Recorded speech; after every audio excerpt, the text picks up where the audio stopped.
Dentro de la República Mexicana, la segunda parte de este Tiempos Políticos, 822, más de 16 años al aire, este 21 de enero del 2012.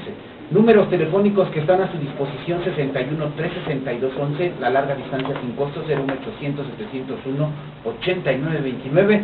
También agradecemos a quienes nos escuchan, por supuesto, a través de internet.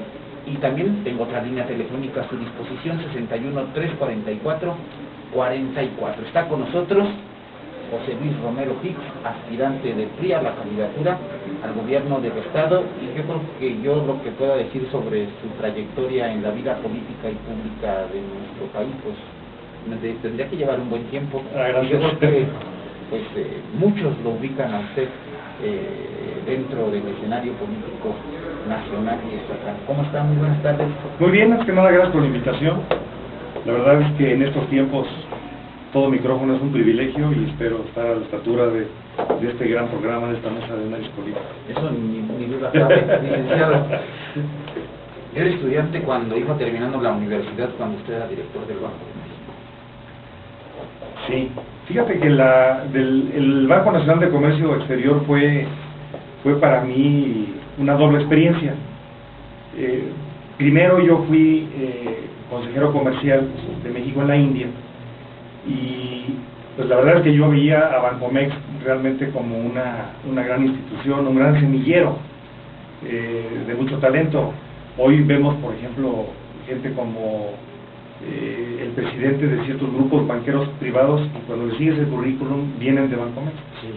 Luego, cuando me invitó el presidente de la República a estar al frente del banco, bueno, pues es una institución con presencia, tiene 42 oficinas en 30 países, ayuda a realmente un sector muy importante de la economía. Las exportaciones han sido el motor de la economía, y la verdad es que sí fue una experiencia para mí formativa, pero además fue complementaria porque yo ya había sido consejero en la India y en Japón. Entonces me resultó de manera muy natural la invitación a Bancomex, y es una experiencia que realmente aprecio, aprendí y creo que también contribuí mucho. Yo tomé el Banco Nacional de Comercio Exterior con una operación de 2.700 millones de dólares y le entregué con cerca de los 7.800 millones de dólares. En ese proceso, inclusive mundial, de la globalización de la economía, así es. ¿Qué visión tuvo? Porque de hecho fue el periodo en que se negoció el Tratado de Libre Comercio de América del Norte. Se estaba cerrando, justo precisamente cuando estábamos negociando el tratado, cuando entró Canadá a la negociación del tratado, el gobierno de la República invita a un gran embajador y un gran economista que viene del Banco Central, que es Alfredo Phillips Olmedo. Él me invita a Japón, y en esa parte, antes de ser yo director del banco, tengo la oportunidad de pues, contribuir a la explicación a los japoneses. Había que explicarles por qué estábamos haciendo algo al margen del Acuerdo General de Aranceles, Aduaneros y Comercio, el GATT, alias el GATT. Y bueno, y hubo un intenso trabajo en Japón, coadyuvando indirectamente para el tema del TLC, yo en apoyo del embajador Phillips Olmedo. Y también hubo una cosa muy importante, que era el tratar de consolidar la visión de todos los actores mexicanos frente a los japoneses. Japón en esa época se apoyaba a todo tipo de negociación al margen del GATT. Todas las negociaciones que se apoyaban eran completamente multilaterales, y a los japoneses los convencimos que realmente este acuerdo de primera generación, que es un acuerdo de libre comercio, ni siquiera es una unión aduanera, iba en el mismo sentido de liberar el comercio y de mejorar la competitividad en una zona del mundo en donde estábamos perdiendo competitividad contra Europa. Correcto. Fíjate que el tema de los europeos es que ya se habían puesto de acuerdo desde 1958 de cómo establecer algo que todavía no hemos podido nosotros hacer. En Europa, bueno, nos llevan en integración muchas décadas, creo yo.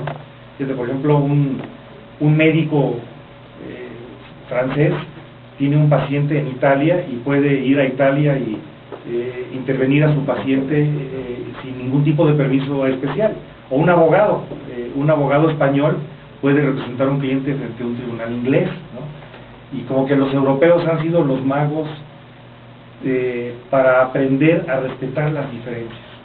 En lugar de decir, todavía como acá en las Américas, de repente que creemos que no, pues es que tenemos que cambiar el plan de estudios y hacer el plan de estudios de medicina o de leyes o de ingeniería todos igualitos. Los europeos dicen, mira, yo respeto la opinión de cada uno de los miembros del mercado común, si tú ya pasaste las cribas internas en tu país, eres bienvenido a ejercer tu profesión en mi país. Imagínate cómo avanzaríamos, y cosa que no lo hemos llegado a tener todavía, que los arquitectos mexicanos, que los ingenieros mexicanos, que los abogados mexicanos pudieran en esta zona del mundo, en esta América del Norte, tener clientes en Canadá y en Estados Unidos. Bueno, el mercado se nos cambia totalmente. Y en esos aspectos no hemos avanzado, es una realidad, o se ha avanzado muy poco. Se ha avanzado muy poco, mira, hemos avanzado según las necesidades de los demás. Creo que la única profesión que ha avanzado en una especie de liberación son las enfermeras. Es muy común. Y algún médico. Y algún médico, pero tienen que tener, pero no los dejan operar, Vamos, hay muchos médicos y lo que pasa es que tienen doble título, o sea, pero no es porque tengan el título mexicano que les permiten ejercer en Estados Unidos o en Canadá, es porque ya pasaron la criba de los requisitos locales y tienen doble título. Está surgiendo mucho esta modalidad entre las universidades.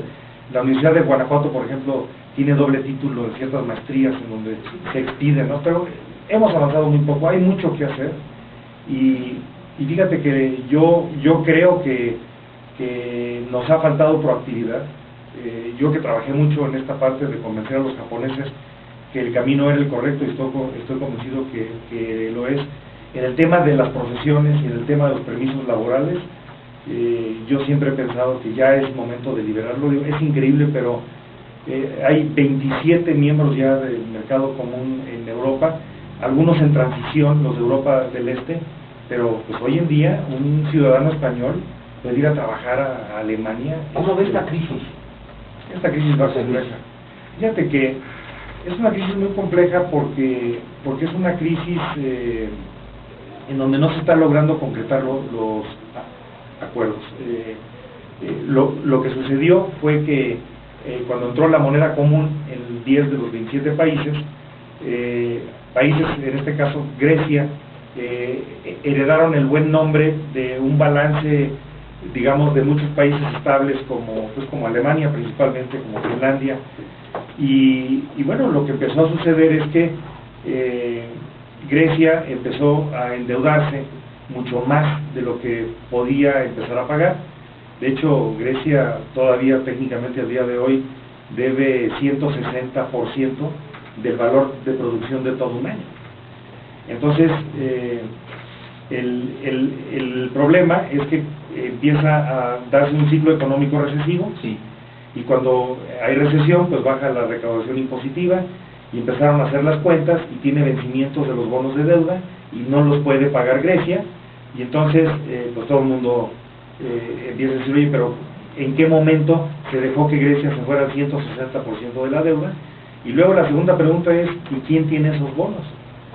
Y resulta que esos bonos, o sea, los verdaderos acreedores, no es el Banco Central de Grecia, son bonos que tienen bancos franceses, que tienen bancos alemanes, que tienen fondos de pensiones, que tienen empresas, que tienen aseguradoras, inversionistas institucionales. Y bueno, pues ahorita la bronca es que hay vencimientos y se está pidiendo que Grecia, la recesión va a pasar. Vamos, una de las cosas que nos asegura un sistema de libre mercado es que siempre va a haber grandes aplausos en el crecimiento, pero que va a haber crisis, es una ley natural de la economía. Entonces, el problema en este momento es que ya hay otros, bueno, ya se acordó darle a Grecia una quita del 50%, pero para que la quita opere y que Grecia tenga una deuda equivalente al 120% de su producción anual hacia el año 2020, que es lo que se ha acordado, lo que todo el mundo está diciendo, oye, pero ¿cómo le va a hacer Grecia para recortar su gasto? Porque hay que recordar una cosa que aquí no nos damos cuenta, sobre todo en México, pero en el continente americano en general, los sistemas europeos son sistemas de gobierno en donde tiene mucha más injerencia el gobierno en la vida de las gentes. Correcto. Entonces, tienen impuestos muchísimo más altos que nosotros, pero eso implica que la población se va acostumbrando a ciertos servicios, y en este caso los habían venido pagando endeudándose, no pagando impuestos, y entonces los programas de recorte son impresionantes. España acaba de tener un programa muy agresivo de recortes. Altas tasas de desempleo también. Altas tasas de desempleo. Entonces, esa situación de Grecia, de repente pone la atención en los analistas de qué está pasando con Italia, qué está pasando con España, qué está pasando con Portugal, qué está pasando con Irlanda, y son países que, si bien han progresado muchísimo, lo han hecho a través de la deuda y podrían enfrentar problemas para solventar sus bonos. Y eso nos trae el siguiente problema. Si por alguna razón no pudieran pagar los griegos ahorita, y más adelante otros países de Europa mediterránea, no pudieran honrar sus obligaciones de deuda, ¿quién tiene principalmente esos bonos? Y son los bancos. Y no es totalmente conocido cuáles bancos, pero se sabe que pues hay muchos bancos alemanes, y hay muchos bancos franceses, europeos en general. Y entonces, cuando tú ves el balance de un banco, cuánto vale un banco, la parte que tiene en sus activos, que son bonos de deuda como buen acreedor, sí, pues quién sabe si ya valgan eso. Exactamente. O quién sabe cuánto valgan después de la quita del 50%. Y ahora ya hay quienes empiezan a opinar que aunque le quiten el 50% de la deuda a Grecia en un programa de aquí al 2020, como comenté, va a ser insuficiente para resolver el problema. Entonces, Europa tiene un problema. Y evidentemente, pues Europa es una parte del mundo muy importante, había venido siendo un motor, y el pronóstico para este año, el 2012, pues ya es un crecimiento negativo para Europa. Y en este 2012, y ya de decir la gente, es aspirante del PRI a la gubernatura del estado de Guanajuato, y su servidor le está preguntando sobre cosas de la economía global. Y yo quiero ubicar al auditorio que es un político que viene de esos gobiernos postrevolucionarios del PRI, que le tocó esa encrucijada de las graves crisis de los 70s y de los 80s, y esa encrucijada del país por empezar a entrar a lo que apenas se denominaba como las economías globales en el mundo. ¿Por qué en el 2012 regresar a un Guanajuato que hoy es diferente si no hubiera estado en esos círculos de gobierno mexicano a nivel federal y contactos internacionales?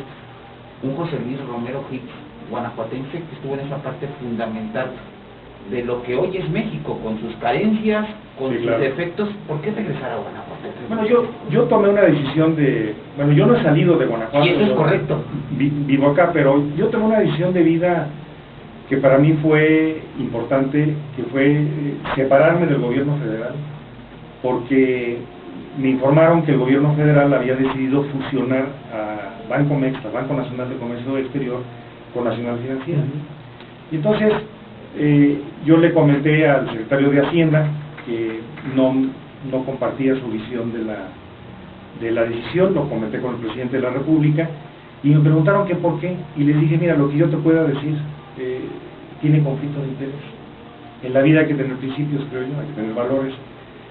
La fusión de un banco con otro no es un tema del director del banco, es un tema de los accionistas. Y si aquí el accionista es el gobierno, ya tomó la decisión, independientemente de cuál sea mi opinión, se va a hacer y yo no puedo continuar.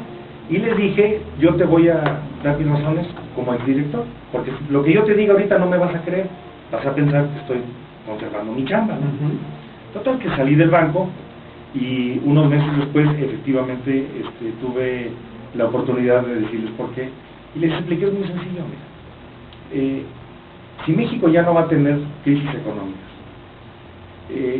yo nomás quiero recordarles que Bancomext es una institución que tiene ya casi 65 años de existencia, que nunca ha fallado un solo día en los mercados internacionales, que ha emitido bonos en 17 monedas extranjeras, incluido el baht tailandés, y que tiene un balance en dólares.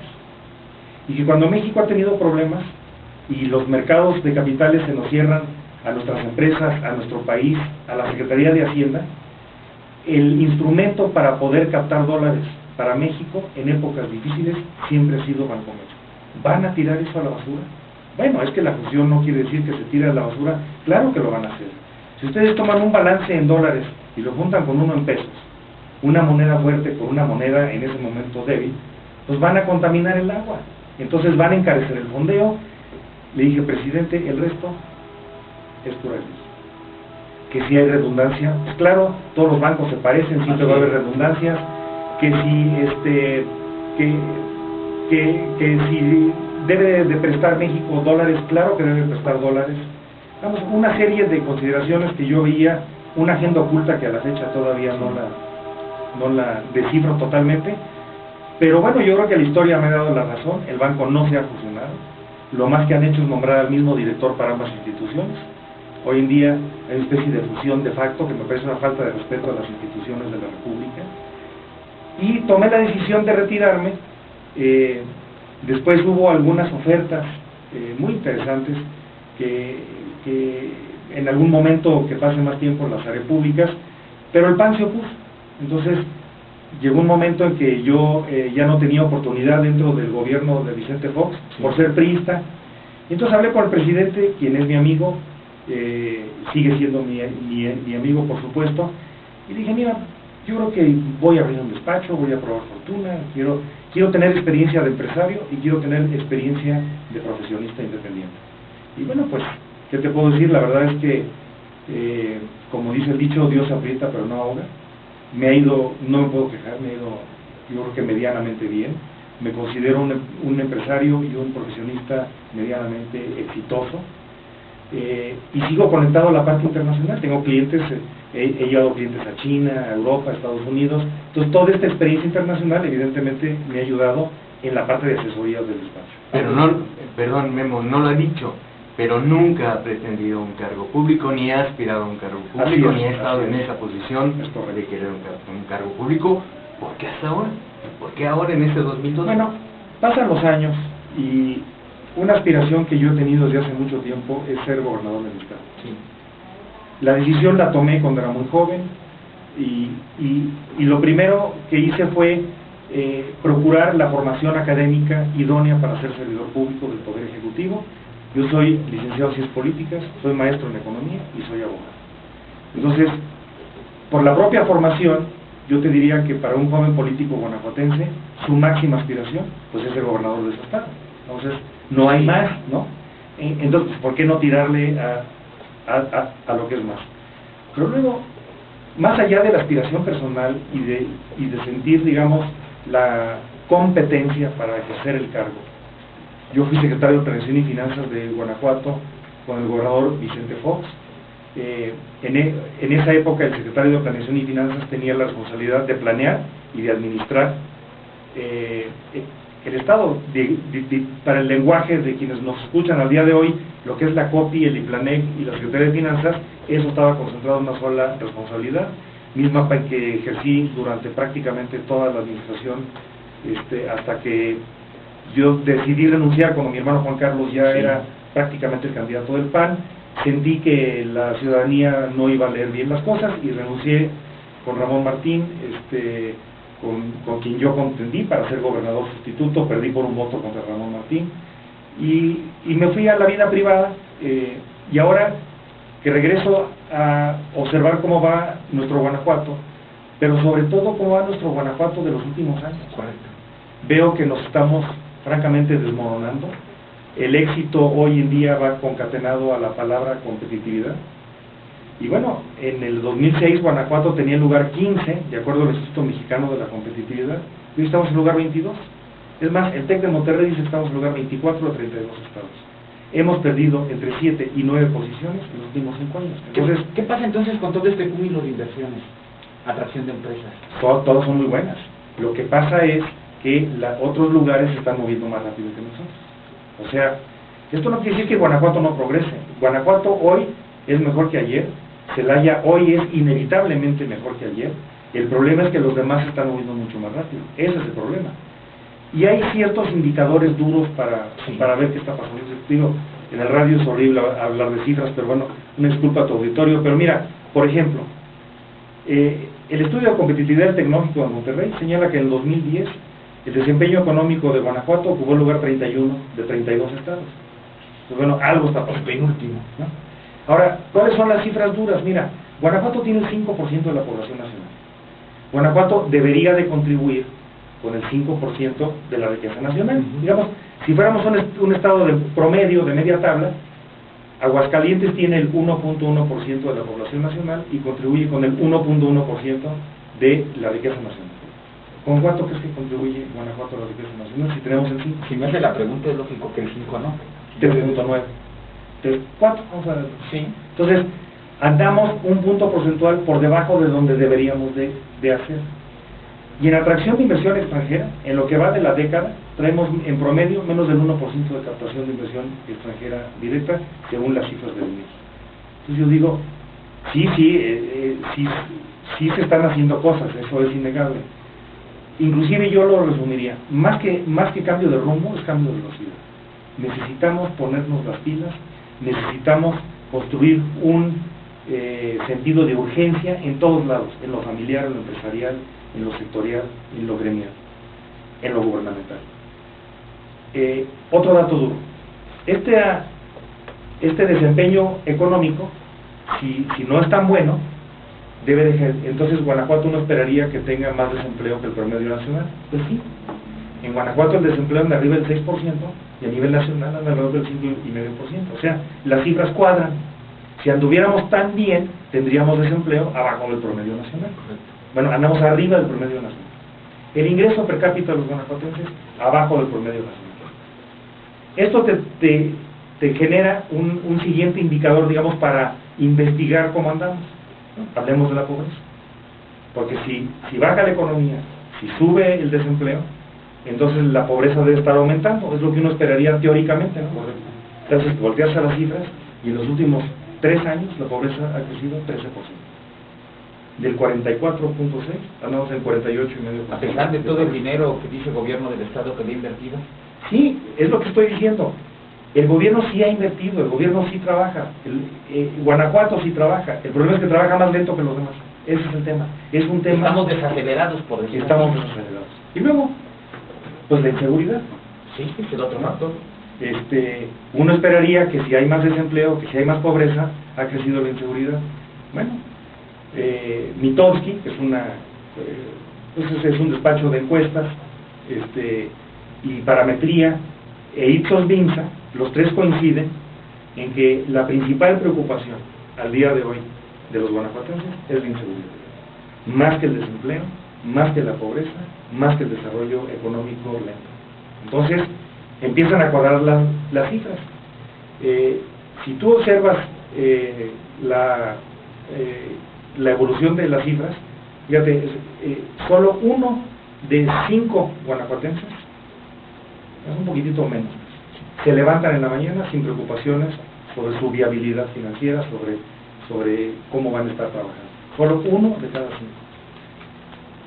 Los que están en posición de vulnerabilidad, que es ahora el nuevo lenguaje del análisis de la pobreza, es 48,5% de la población. Son 2.7 millones de guanajuatenses, de los 5,5 y fracción que somos, que están en posición de vulnerabilidad en su situación patrimonial, en su situación de salud, en su situación de educación. En este último factor, empiezan a cuadrar otra vez las cifras. ¿Cómo andamos en educación? Que es parte de la pobreza. ¿En qué lugar tu auditorio se imagina este Guanajuato que leemos que tenemos 14 ciudades? Uno se imagina que es muy alto, una gran inversión en educación. Bueno, o por lo menos uno diría, somos un estado mejor que el promedio, ¿no? Sí. Bueno, si somos 32 estados, estar en la situación promedio nos lanza el lugar más o menos 16. Pues no, somos el lugar 28 en educación. Seguimos siendo los últimos en todo. Somos el lugar 29 en nivel preparatoriano y somos el lugar 31 en educación. De acuerdo a los estudios comparativos de competitividad. Nuevamente, no quiere decir que no se haya hecho nada por la educación, se ha hecho muchísimo, y bienvenido, y grandes inversiones, pero en otros lados se mueven más rápido. Entonces, es una carrera contra otros 31 concursantes, y en materia educativa andamos entre el 28 y el 31 lugar de la República Mexicana.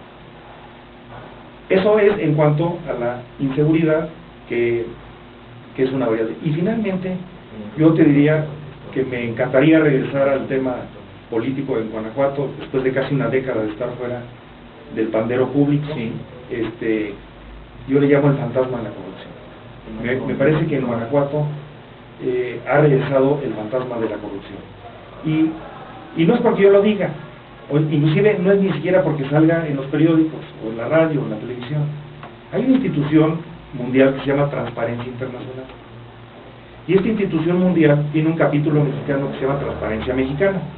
Lo preside un mexicano ejemplar, Federico Reyes Heroles, hermano de Jesús Reyes Heroles, hijo de don Jesús Reyes Heroles, de la famosa reforma política de los 70. Y Federico Reyes Heroles, en Transparencia Mexicana, producen un documento que se llama Índice de Corrupción y Buen Gobierno. ¿Y cómo estamos ahí, licenciado? Pues mira, hace 5 o 6 años y más, ocupábamos el primer lugar. O sea, el lugar menos corrupto de la República Mexicana. El primer lugar. En el 2007 apareció el primer foco rojo. Ocupamos el tercer lugar. O sea, nos caímos 2 peldaños. Hoy estamos en el lugar 16. 14, ¿no? O sea, hemos perdido 14 posiciones en 5 años. Por eso le llamo el fantasma de la corrupción. Me parece que hablar de corrupción es algo muy delicado, ya casi más en un micrófono hay que hacerlo con responsabilidad. Yo simplemente me están preguntando, oye, ¿tú por qué quieres regresar? Porque yo quiero encabezar un movimiento que haga la diferencia, un movimiento que invite, un movimiento, en este momento, pues, aunque yo tengo más de 30 años en el PRI, pues, y soy miembro del Consejo Político Nacional del PRI, y soy miembro del Consejo Político Estatal del PRI, y soy miembro del Consejo Político Municipal de la capital de todos los guanajuatenses, me siento más de la sociedad civil y me siento con las credenciales para llegar con los líderes sindicales, los líderes sociales, los líderes empresariales, los líderes sociales, los líderes estudiantiles, los líderes académicos. Yo vengo del sector académico, soy profesor de Administración Financiera de la Universidad de Guanajuato, en la maestría. A mí me encantaría invitar a los guanajuatenses a que le imprimamos un sentido de urgencia en la solución de los problemas. Yo tengo, por ejemplo, yo soy el primero en reconocer, porque soy presidente del Banco de Alimentos de Guanajuato, que la sociedad tiene un papel importante para resolver sus propios problemas. No debemos de voltear al gobierno, a pedir al gobierno, ni establecer culpas en el gobierno, ni establecer soluciones únicas para el gobierno. Nosotros tenemos que aprender que más el 50% de la solución de cada problema reside en cada persona. Si nosotros, para ponerlo de otra manera, la competitividad en la cual, por cierto, México ha caído del lugar 52 que teníamos al lugar 66. O sea, lo que está pasando a Guanajuato le pasa al país en el concurso de las naciones. La competitividad se vive en las ciudades. Los países no son los que son competitivos, son sus ciudades. Entonces, Guanajuato requiere que esa batería de 14 ciudades medias, de 12 ciudades medias, empiecen un movimiento de competitividad para poder generar mayor. Qué bueno que están viniendo las inversiones, qué bueno que viene Mazda, qué bueno que leía yo anoche unas notas económicas. El tráfico por tren en Estados Unidos se ha incrementado mucho, los costos de transacción en Asia están creciendo. Nuevamente México está siendo destino de inversiones porque somos un país bien ubicado, bien seguro, y Guanajuato es parte de... Eso que se visualizó en los 90, eso que 80, se dio, 90. Exactamente.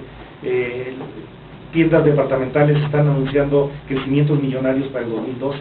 Bueno, ¿dónde se van a ubicar? Yo me pregunto. ¿En Querétaro o en Guanajuato? ¿O en Aguascalientes? ¿O en Jalisco? Donde haya mayor competitividad. Donde haya mayor competitividad, donde haya un gobierno que le entiende al tema de los negocios, que no es lo más importante, pero te voy a decir una cosa, la principal causa de los problemas es la falta de empleo. Eso es sentido común. Y para poder atraer a empleadores, empresarios, tenemos que tener un empleo que sea productivo.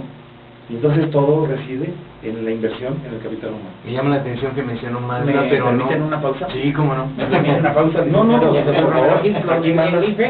voy a leer una llamada antes de irme a la pausa. Dice, un saludo muy afectuoso a José Luis Romero Quich. La presencia, dice, de Romero Hicks demuestra la calidad de turistas que está proponiendo el partido para un costo tan importante como es la gubernatura del estado de Guanajuato. Personalidad como la de José Luis Romero Hicks da la oportunidad de pensar en un grupo de guanajuatenses que ahora sí harán algo por el estado en todos los ámbitos. Doctor Mariano González, gracias, siempre nos escucha los sábados. Gracias, doctor. La pausa y regresamos. Que echar a un despacho es un ciclo. Sí, cómo no. El cliente, pero estamos ya de regreso, por supuesto, en tiempos políticos. Es una charla, ¿no? Sí. A veces no es fácil. Pero haz el comentario que hiciste también, por favor. Lo que pasa es que cuando los invitados traen mucha información, cuando conocen de lo que están hablando, cuando a veces nos traen cifras, pues se hace muy amena la Qué más rápido el tiempo. Gracias.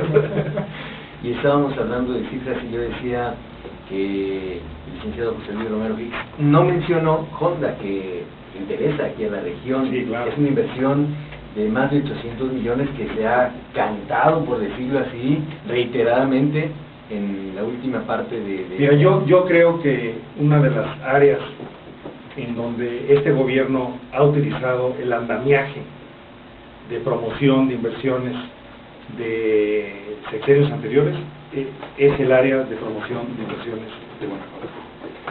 Sí, no solo está, bueno, también está Volkswagen, que se va a establecer en Silao con otras inversiones. Mi único punto es que la meta anual de inversiones debe ser mínimo 1,000 millones de dólares, porque si México tiene 20,000 millones de dólares de inversión al año y Guanajuato debe de ser el 5% de la vida nacional, pues el 5% de 20,000 millones son 1,000 millones. Entonces, nuevamente no estoy tratando de denostar el esfuerzo, y más en esta área que es un esfuerzo con tiros de puntería. Solo estoy diciendo que en otros lados van más rápido, y que ojalá en Guanajuato nos pusiéramos las pilas para ir no solo igual de rápido que el promedio nacional, sino ir mucho más rápido. Guanajuato debe, en mi opinión, primero, sin aspavientos, sin cacerías de brujas, sin búsqueda de pretextos, Guanajuato tiene que hacer un ejercicio en todos los sectores, porque estas 4 áreas en donde yo veo un rezago, donde se empiezan a entender las causas de la pérdida de competitividad, que es el estancamiento económico con desempleo, que es el incremento de la pobreza, que es el incremento de la inseguridad y que es el fantasma de la corrupción. Evidentemente hay muchísimos otros problemas. El agua, ¿qué vamos a hacer con el agua? Aquí en Celaya, hace muchos años había un problema de agua, había un problema de deuda, y yo tuve la oportunidad, cuando era secretario de Regulación y Finanzas, de por lo menos financieramente aproximarnos a una buena solución de ese problema. Pero hay otros problemas. En salud no andamos tan bien. Digamos, si uno le raspa las cifras... Aún con tantos hospitales. Pues sí, pero y mira usted que le haga la comparación, ¿no? Pero es una percepción más... La mortalidad en parto de mujeres, ocupamos el lugar 31. 31. ¿no? Entonces, de repente uno empieza, y yo creo que, decía Einstein, uso Einstein porque todo el mundo sabemos quién es Einstein, sí. ¿no? Einstein decía que cuando entiendes un problema, ya tienes la solución. En el momento en que entiendas el problema, el siguiente paso es la solución. Entonces, a mí me parece que, independientemente de las propuestas que hay que estructurarlas, yo mismo ya tengo muchas propuestas, porque cuando me decidí a regresar, pues me decidí a reestudiar Guanajuato.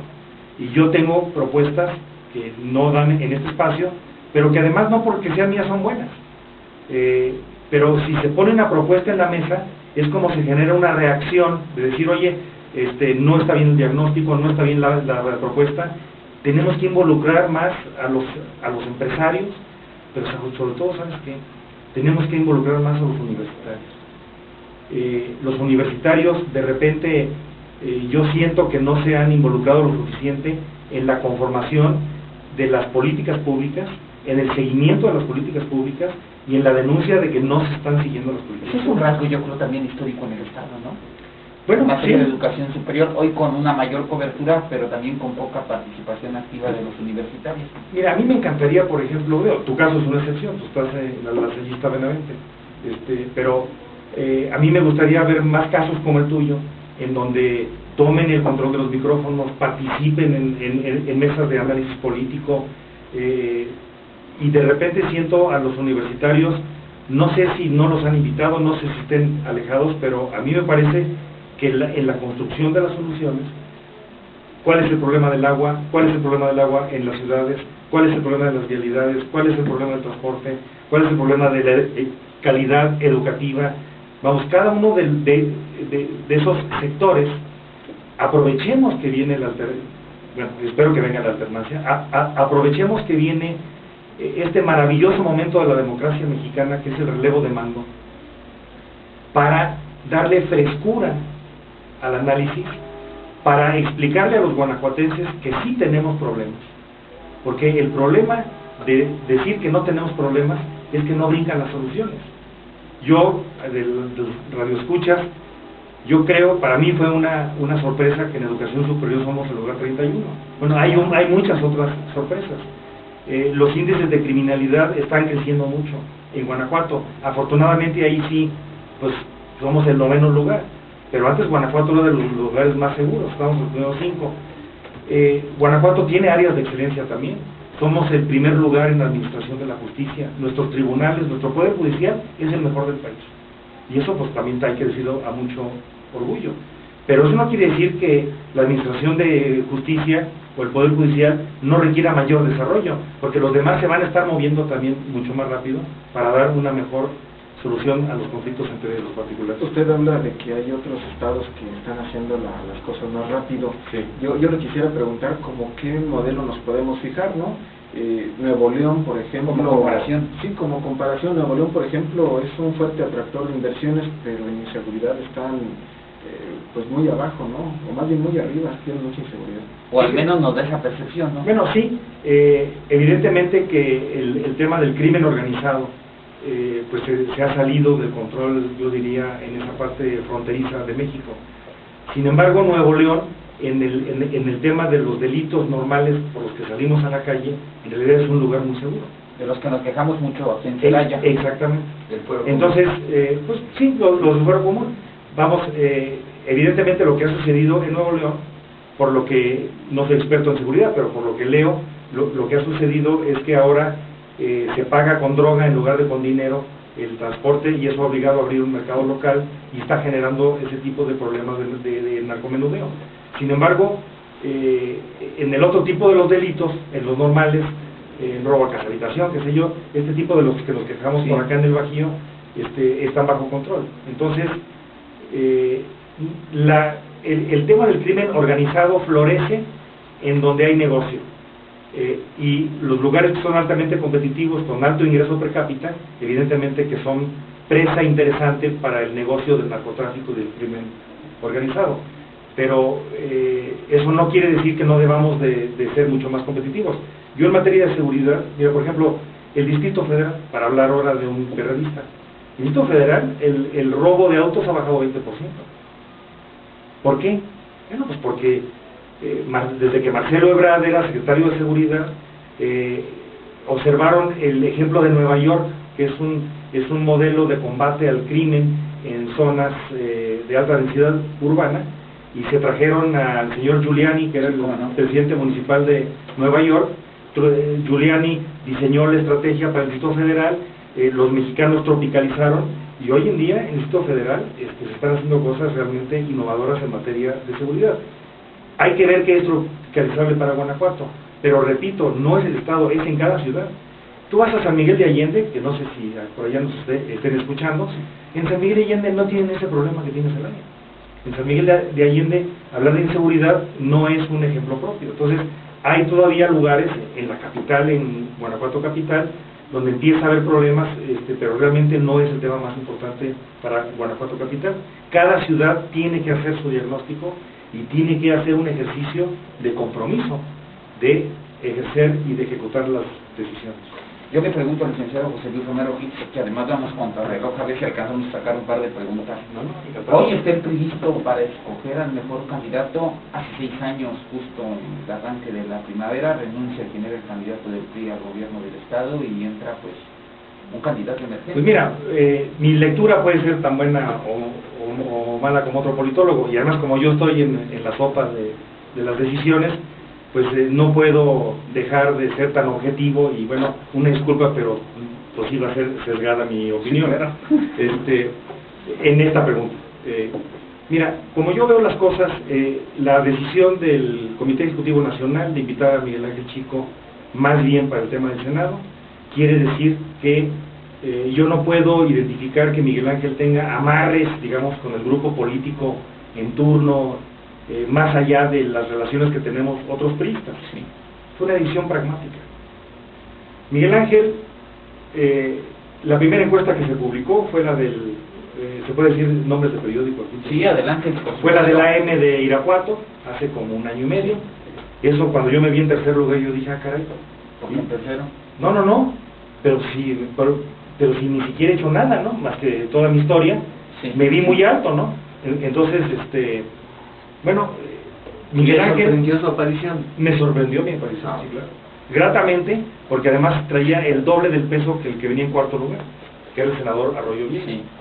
Entonces, yo, el que yo tuviera el doble del peso de alguien que se dedica profesionalmente a la política, vamos, que le pagamos los ciudadanos para ser un gran senador como lo es, me sorprendió que yo tenía el doble del peso que él. Eso fue lo que me sorprendió. Y el que Miguel Ángel haya ocupado el primer lugar hasta noviembre de todas las encuestas, salvo una, la de Mitofsky, creo que puso a Juan Ignacio Torres Landa en una posición muy buena. Pero, digamos, Miguel Ángel era el rey de las encuestas, lo dije en programas de radio, creo que lo escribí inclusive en algún artículo, hasta noviembre. Y en diciembre, a partir de diciembre, el primer lugar lo ocupo yo. En las últimas 2 encuestas de los últimos 45 días, yo voy en primer lugar. Entonces, está listo el PRI. Yo creo que la decisión de Miguel Ángel es un reconocimiento, no solo a que ya fue candidato a la gobernatura, sino que pues ha sido un legislador responsable, combativo y leal a las causas del PRI. Pregunta: si yo voy en primer lugar en las encuestas de los últimos 45 días y se está tomando un enfoque pragmático, esto es, escoger a un candidato que pueda atraer no solo votos de priistas, sino votos coligados del Verde, yo espero en Guanajuato de Nueva Alianza, pero ¿por qué no? Inclusive recoger votos de panistas. Yo he escuchado y se me han acercado muchísimos panistas que respeto su posición, pero me han dicho, José Luis, si tú vas, vamos contigo. Y yo les digo, bueno, el voto es secreto y te agradezco. No, abiertamente. Entonces, siento que se está generando este movimiento social que yo quería ser convocante, que se empieza a formular, y si mi partido está buscando un candidato con experiencia internacional, con experiencia nacional, con experiencia local, quinta generación entre los guanajuatenses, pues yo creo que mi carta no es nada despreciable. Yo tengo ganas, tengo experiencia, me preguntaban que en qué grupo del PRI estoy con todos, no tengo problemas con ningún sector del PRI. ¿Con ninguno lo ubicamos periodísticamente? No, o sea, no yo no puedo decir que soy del grupo de alguno u otro. Yo siempre he sido institucional y además vuelvo a repetir, soy consejero político nacional, pues no porque me fue a apuntar en una lista, sino porque he sido institucional, y yo creo que el PRI me reconoce esa institucionalidad, y además he estado en momentos importantes para la vida del PRI. Por ejemplo, una anécdota, cuando ganó Vicente Fox la gobernatura, alguien descubrió que el edificio del PRI, el Paseo de la Presa, es del gobierno del Estado, y que estaba entre medio rentado y incomodato al PRI, con un arrendamiento muy modesto, y entonces hubo quienes dijeron, pues vamos a sacarla al inquilino, ¿no? Y entonces yo fui con el gobernador Fox y le dije, oye, pues déjame hablarte como priista, yo creo que no abona a la gobernabilidad. Y además el 75% de los presidentes municipales son del PRI, el 75% de los diputados en el Congreso local son del PRI, no veo el valor estratégico, ya habiendo ganado las elecciones, de sacar al inquilino. Más bien yo digo, vamos a vender ese edificio como muestra de civilidad política, y entonces me tocó la fortuna de, siendo priista, secretario de Planeación y Finanzas, operar precisamente que el PRI ya no fuera inquilino, sino que fuera dueño de su propio edificio. Entonces, estoy consciente que evidentemente yo trabajé, me parece que casi 9 años fuera del país, no solo fuera de Guanajuato, y a mí me gustaría que más como algo en contra, pues jugara algo a favor. Yo creo que cualquier gobernador del siglo XXI pues ya necesita mundo, ¿no? Yo creo que no hay que achicopalarse con los problemas internacionales, y yo creo que haría una decorosa, y soy consciente que no soy el único. Ya habló con la dirigencia del PRI a nivel estatal, ya habló con algunas otras dirigencias de otros partidos como el Verde Ecologista o bien el partido El Panal. Yo me he limitado a solo hablar con el PRI. A mí me parece que la coalición es una responsabilidad de la dirigencia del partido. El pasado mes de diciembre, cuando tomé posesión como miembro del Consejo Político Estatal, le autorizamos a la dirigencia a acercarse a otros partidos, y yo creo que hay que ser respetuoso. El tema de la coalición me parece que es un tema institucional. Una vez que se anuncie si va a haber o no coalición, pues que yo espero que sí, hay pláticas que así lo indican.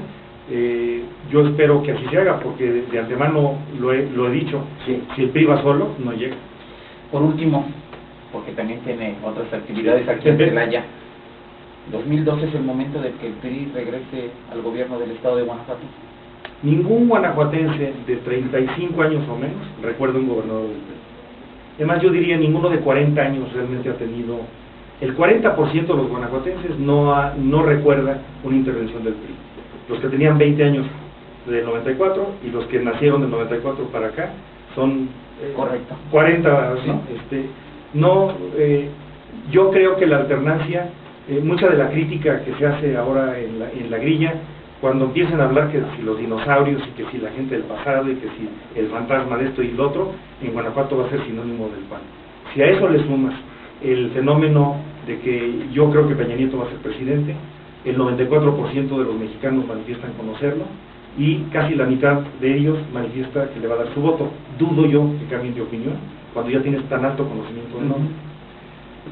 Eso va a beneficiar también, digamos, el momento para Guanajuato. Y finalmente, creo que de manera inevitable, casi 22 años de gobierno de un solo signo, pues tiene un desgaste natural. Más allá de si se hicieron bien o mal las cosas, hay un desgaste natural. Yo veo que los jóvenes están buscando nuevos rostros. Yo no puedo decir que soy un hombre de la juventud, yo tengo más de 50 años de edad, sin embargo, creo que soy un rostro fresco, conecto muy bien, mi experiencia como profesor universitario me permite conectar. No un brincador político de un cargo a otro, esa característica no la tiene José Luis Romero. No, yo soy experto en poder ejecutivo. Inclusive yo creo que de México debe de haber reelección, y la razón por la cual yo no siento el llamado vocacional al poder legislativo es porque me parece que es la principal reforma que tiene México pendiente en materia política. Licenciado, muchas gracias por haber estado con nosotros. Ha sido un placer, se fue rápido la hora, Pero pues gracias a todos ustedes, y bueno, feliz año, todavía se vale en enero. Claro. Les deseo a su auditorio, y bueno, pues mucha salud. Gracias, licenciado José Luis Romero Hicks, aspirante del PRI a la precandidatura a la gobernatura del estado. Buenas tardes, buen fin de semana.